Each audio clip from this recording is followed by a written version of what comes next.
오늘은 기도원 이야기를 좀 하겠습니다. 기도원 하면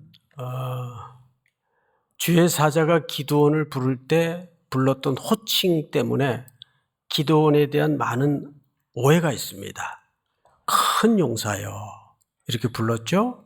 그래서 기도원 하면 기도원과 300용사 뭐 이렇게 영화 제목처럼 많이 각인되어 있습니다. 그런데 이 기드온이 등장하던 시대는 가장 사사시대의 어둠 중에서도 칠흑 같은 어둠의 절정의 시간입니다. 게다가 이 시대는 전혀 답이 없던 시대예요.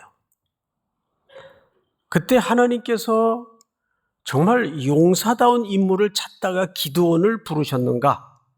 그렇지 않다는데 오늘 우리가 이 본문을 좀 깊이 들여다볼 과제가 있습니다.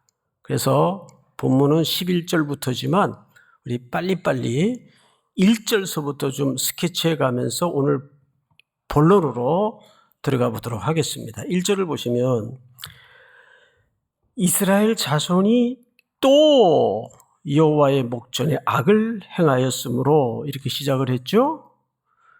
그러니까 사사기의 역사는 순환의 역사예요. 두 가지가 순환이 된다고 했습니다. 죄가 순환이 되고 더불어 하나님의 구원과 하나님의 은혜가 역시 순환이 됩니다. 그래서 사사기의 역사는 순환적 패턴을 갖고 있다. 그래서 이 또라는 표현은 매우 우리 귀에 사사기를 강의하는 동안 익숙한 비극의 용어예요. 마치 내 안에 들키고 싶지 않은 내면의 상태를 보듯 또라는 단어로 역시 시작이 됩니다. 자, 그런데 또 여호와의 목전에 악을 행하였으므로 여호와께서 7년 동안 그들을 누구의 손에 넘깁니까? 미디안의 손에 넘깁니다. 어쩌면 사사기에 등장하는 여러 대적들이 있었지만 가장 중후장대하고 막강한 세력입니다. 그래서 7년 동안을 미디안 군대에 이스라엘을 넘깁니다. 어느 정도의 고통이 임했는가를 2절서부터 한번 보죠. 미디안의 손이 이스라엘을 이긴지라 이스라엘 자손이 미디안으로 말미암아 산에서 웅덩이와 굴과 산성을 자기들을 위하여 만들었으며, 원래 이들은 평지에 살았어요. 왜? 농사를 지었기 때문에. 가나안화 되어가면서 농사로 생업을 바꾸다 보니까 그들이 익숙한 지형은 평지입니다. 그런데 얼마나 미디안이 이들을 못살게 굴었는지 전부 산으로 다 도망갔어요.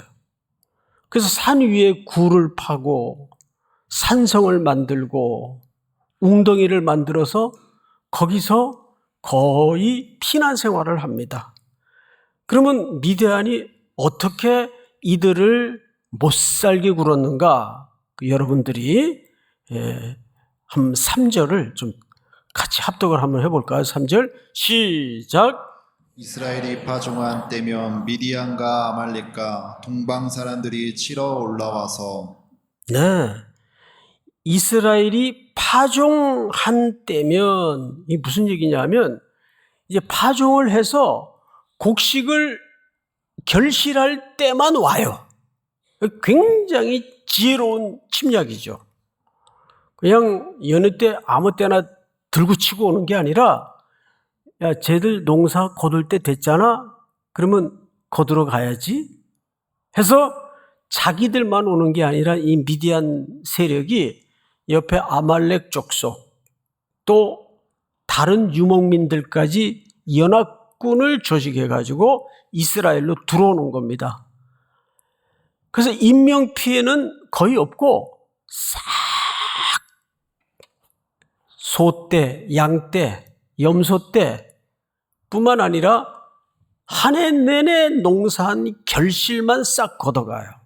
굉장히 지혜로운 전략을 쓴 겁니다. 그리고 또 농사하면서 살게 내비둬요. 그리고 또 결실할 때가 되면 들어와서 싹 걷어갑니다. 왜 살 수가 있겠어요? 그러니까 농사 지어봐야 아무 소용없다. 산으로 올라가서 웅덩이 파고 굴 파고 산성 둘러쳐서 거기서 피난 생활을 하는 겁니다. 여러분, 산에서 먹고 살기가 얼마나 힘들겠어요. 그러니까 모든 영역에서 이스라엘의 무지막지한 총체적 폐허가 되어가다시피 합니다. 자, 4절을 한번 보십시다. 제가 읽겠습니다. 진을 치고 가사에 이르도록 토지 소산을 멸하여 이스라엘 가운데 먹을 것을 남겨두지 아니하며 양이나 소나 나귀도 남기지 아니하니. 싹 쓸어가는 거예요. 남는 게 없어요. 5절 한번 같이 읽어볼까요? 시작. 이는 그들이 그들의 짐승과 장막을 가지고 올라와 메뚜기 떼와 같이 많이 들어오니 그 사람과 낙타가 무수함이라. 그들이 그 땅에 들어와 멸하려 하니. 이스라엘이 미디안으로 말미암아 뭐가 심했다고 되어 있죠? 궁핍함이 심했다. 그냥 단순한 얘기가 아니라 여기서 말하는 궁핍은 총체적인 망함. 그러니까 노답의 시대. 단순히 먹고 살기 힘들어졌다 그 얘기가 아니고 정치, 경제, 문화, 국방, 산업 모든 면에서 이제 올 스톱 됐다고 말이에요. 이제 뭐 가동할 게 없는 거예요. 그걸 여기서는 딱 한 글자로 궁핍한지라 이렇게 소개를 하고 있습니다. 그러니까 이스라엘 백성들이 어떤 반응이 나왔는가 한번 보십시다. 6절 보시면 궁핍한지라 이에 이스라엘 자손이 여호와께 어떻게 했더라? 부르짖었더라. 자, 제가 사사기 강의를 쭉 지금 10번째 해오면서 성경에는 이스라엘 백성들의 부르짖음이 자주 반복이 되는데 단 한 번도 진정한 돌이킴이나 회개로 나간 적이 없어요. 그럼 이 부르짖었다는 말은 무슨 의미인가? 그냥 본능적으로 아프니까, 힘드니까 자기들도 모르게 비명이 삐져나올 정도로 소리를 지른 거예요. 고통스러우니까. 이건 회개가 아닙니다. 그러자 이제 하나님의 첫 번째 반응이 나타납니다. 하나님의 첫 번째 반응 볼까요? 8절. 여호와께서 이스라엘 자손에게 한 선지자를 보내시니. 그 다음에는 우리 최지원 목사님이 좀 대신 읽어주세요. 그가 그들에게 이르되 여호와께서 이같이 말씀하시기를 이스라엘의 하나님 내가 너희를 애굽에서 인도하여 내며 너희를 그 종되었던 집에서 나오게 하여 계속해서 애굽 사람의 손과 너희를 학대하는 모든 자의 손에서 너희를 건져내고 그들을 너희 앞에서 쫓아내고 그 땅을 너희에게 주었으며 계속해서요. 내가 또 너희에게 이르기를 나는 너희의 하나님 여호와이니 너희가 거주하는 아모리 사람의 땅에 신들을 두려워하지 말라 하였으나 너희가 내 목소리를 듣지 아니하였느니라 하셨다 하니라. 네, 갑자기 이런 겁니다.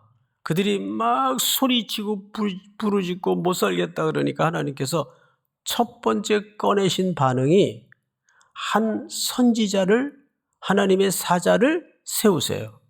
그리고 그 사자의 입에서 옛날 박제되었던 역사 한 컷을 이스라엘 백성들로 하여금 기억해야 합니다.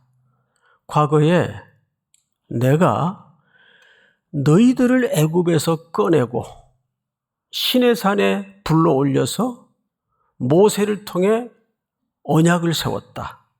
말씀을 주었다. 그리고 40년 동안을 하늘에서 만나를 내리게 하셨고 너희들의 발이 의복이 부르지 않고 헤어지지 않도록 했다. 그리고 그 말 안 듣던 질긴 너희들의 악함을 무릅쓰고 하나님이 너희들을 가나안 땅에 들이셔서 너희들이 칼로 병력의 숫자로 이길 수 없었던 대적을 승리케 했지 않느냐. 그런데 그 과거의 한 컷을 상기시키게 하면서 딱 마지막에 결론이 뭐냐면 그러나 너희가 내 말을 듣지 아니하였다. 즉 나와 함께 신의 산에서 맺은 그 말씀이 기초된 언약을 깨버렸다. 그 10절 하반절에 그 얘기예요. 너희가 내 목소리를 듣지 아니하였느니라 하셨다 하니라. 이 얘기를 왜 할까요? 사실은 비명을 지르고 있는 이스라엘 백성들을 진짜 고치려면 그들이 우리가 어디서부터 잘못되었는가 정확한 지적과 진단이 있어야 돼요. 우리 병원에 가면 제일 먼저 하는 일이 진단입니다.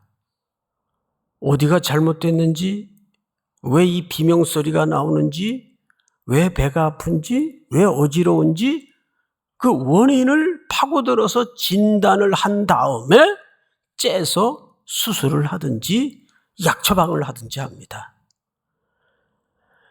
그러니까 하나님께서 한 사자를 보내셔서 과거의 역사를 상기시키는 가장 중요한 이유는 그들이 비명 지르니까 이러면 쉬울 거 아니겠어요? 없던 걸로 해줄게. 내가 돌봐줄게. 내가 적을 물리쳐 줄게. 먹을 거 줄게. 입을 거 줄게. 이렇게 접근하지 않으세요. 너희들의 그 비명 소리에만 집중하지 말고 그 비명이 터져 나오도록까지 너희들의 공동체에 진짜 들추어내고 싶지 않은 핵심 문제가 뭔지 아니? 하나님의 목소리를 청종하지 않았다. 하나님의 언약에서 떠나 있었다. 그 얘기를 정확하게 하나님이 먼저 말씀하시는 겁니다. 자, 그런데 이제 오늘 본문 11절을 한번 볼까요? 여호와의 사자가 아비에셀 사람 요아스에게 속한 오브라에 이르러 상수리 나무 아래 앉으니라. 마침 요아스의 아들 기드온이 미디안 사람에게 알리지 아니하려 하여 밀을 포도주 틀에서 타작하더니, 자, 포도주 짜는 틀과 밀 타작은 전혀 어울릴 수 없는 매치입니다. 왜? 포도주 짜는 틀은 바람이 불어서 이물질이 들어가면 포도주 질이 떨어지기 때문에 철저하게 밀폐된 공간입니다. 그래서 장소가 넓을 수가 없어요. 좁아요.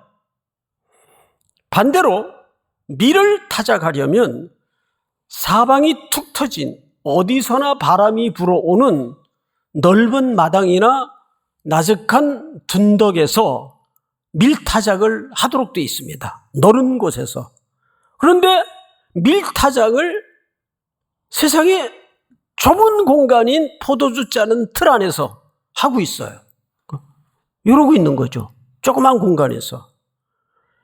그러니까 이 그림은 여러분이 머릿속에 한번 그려보시면 이 시대의 문제가 어디 있는가를 가장 잘 드러내는 한 컷짜리 그림입니다.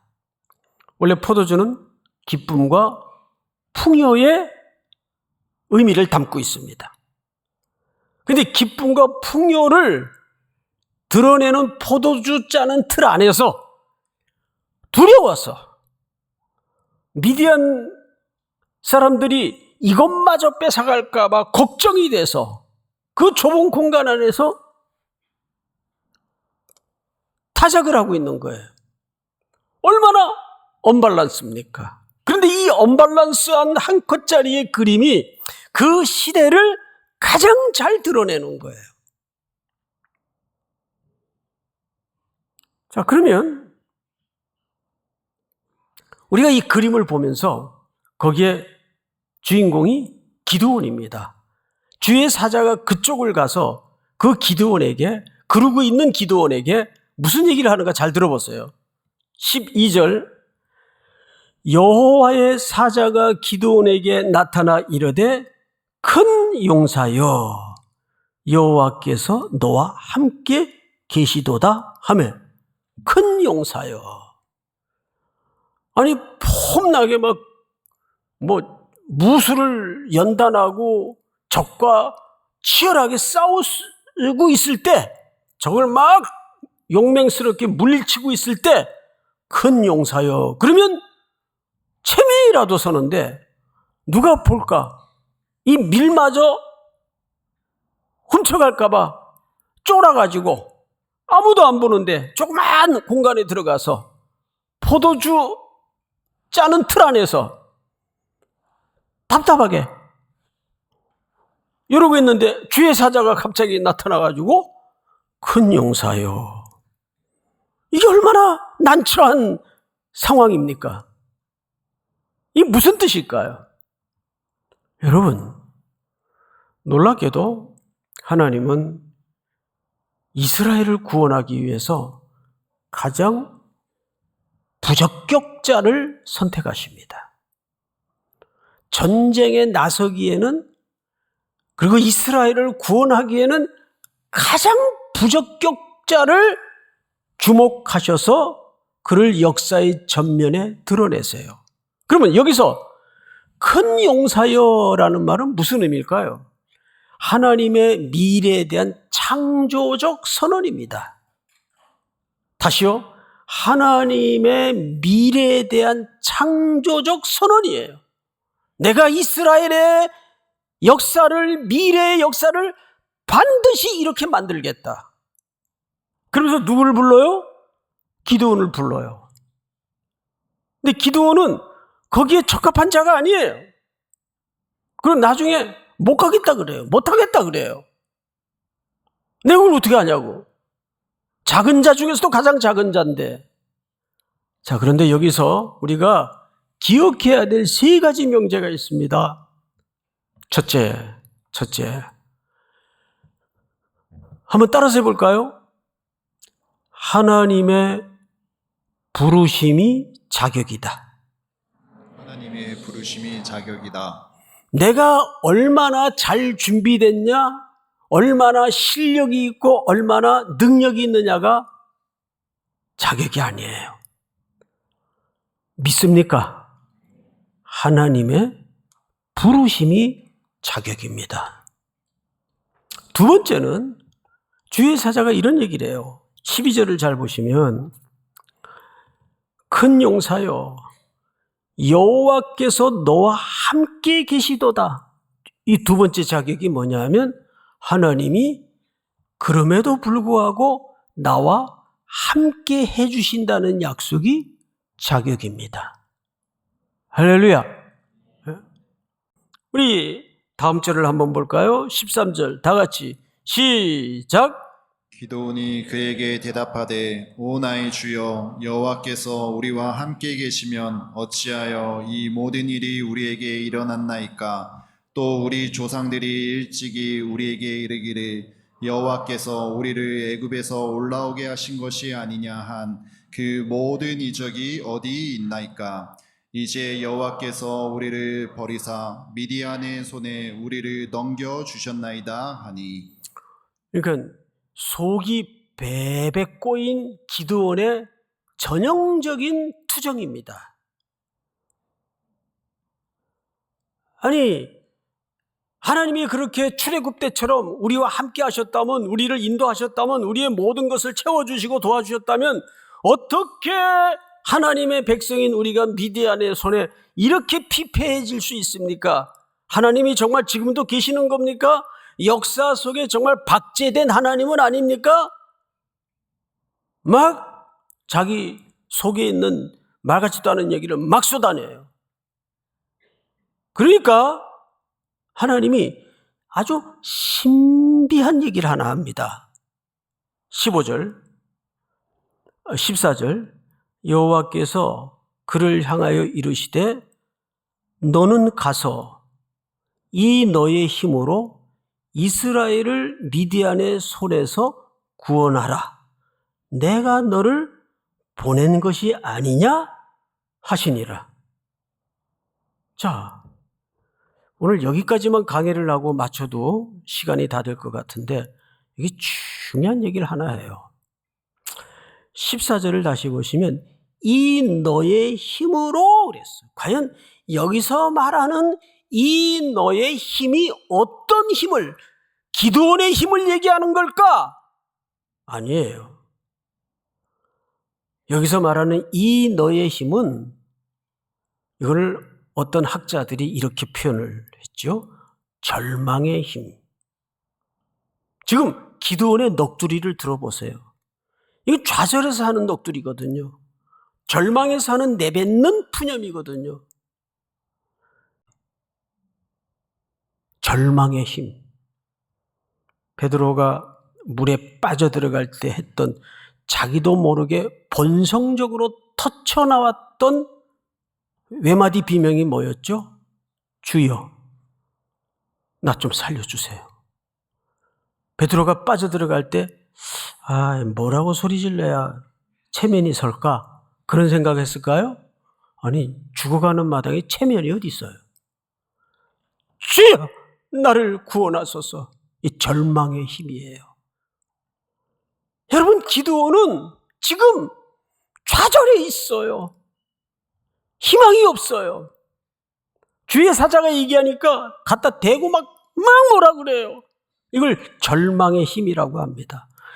여기 부딪혀봐야, 이 지점에 인간은 부딪혀봐야 하나님을 대면할 수가 있습니다. 그래서 하나님께서 그 넋두리를, 그 절망의 모습을 다 들으신 다음에 촌철살인의 표현을 하나 쓰시는데 보세요. 이 너의 힘으로 이스라엘을 미디안의 손에서 구원하라. 내가 너를 보낸 것이 아니냐. 이게 무슨 얘기죠? 너의 자격, 너의 지금의 상황, 그게 중요하지 않아. 내가 너를 보냈잖아. 이게 자격이에요. 자격의 세 가지. 첫째, 하나님의 부르심. 이게 자격입니다. 두 번째, 하나님이 함께 하시겠다는 것이 자격입니다. 마지막 세 번째, 하나님이 내가 너를 보낸 게 아니냐. 이게 자격입니다. 그런데 이 세 가지가 다 어디에 뿌리 내리고 있어요? 절망의 힘에 뿌리 내리고 있어요. 인간은 20대나 10대나 처절하게 자기의 이 인간의 본성에 대해서 깊이 좌절해야 그때 십자가의 은혜가 떠오르기 시작합니다. 믿습니까? 여러분, 지금 여러분들의 처지, 형편, 수준을 보지 마세요. 하나님이 부르신 것이 자격이고, 그럼에도 나와 함께 하시겠다는 것이 자격이고, 어딘지 무엇인지 하나님이 보내신 것이 자격인데, 그 세 가지의 자격은 어디에서 꽃피워진다고요? 절망의 힘에서.